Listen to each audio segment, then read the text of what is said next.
Mais dans le même temps, alors même que les personnels soignants des services de réanimation alertaient sur la gravité de la situation, nous avons aussi vu du monde se rassembler dans les parcs, des marchés bondés, des restaurants, des bars qui n'ont pas respecté la consigne de fermeture. Comme si au fond la vie n'avait pas changé. À tous ceux qui, adoptant ces comportements, ont bravé les consignes, je veux dire ce soir très clairement, non seulement vous ne vous protégez pas, vous, et l'évolution récente a montré que personne n'est invulnérable, y compris les plus jeunes, mais vous ne protégez pas les autres. Même si vous ne présentez aucun symptôme, vous pouvez transmettre le virus.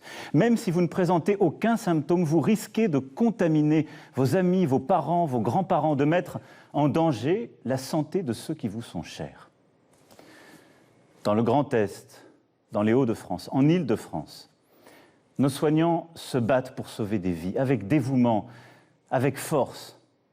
Au moment où la situation sanitaire se dégrade fortement, où la pression sur nos hôpitaux et nos soignants s'accentue, tout notre engagement, toute notre énergie, toute notre force doivent se concentrer sur un seul objectif: ralentir la progression du virus. Je vous le redis avec force ce soir. Respectons les gestes barrières, les consignes sanitaires.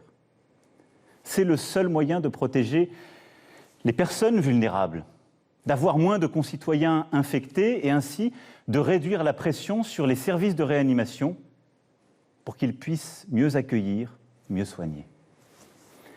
Sans signes graves, contactons notre médecin traitant, n'appelons le SAMU et ne nous rendons à l'hôpital qu'en cas de forte fièvre, de difficultés à respirer, sans quoi ils ne pourront faire face à la vague de cas graves qui déjà se profile dans certaines régions.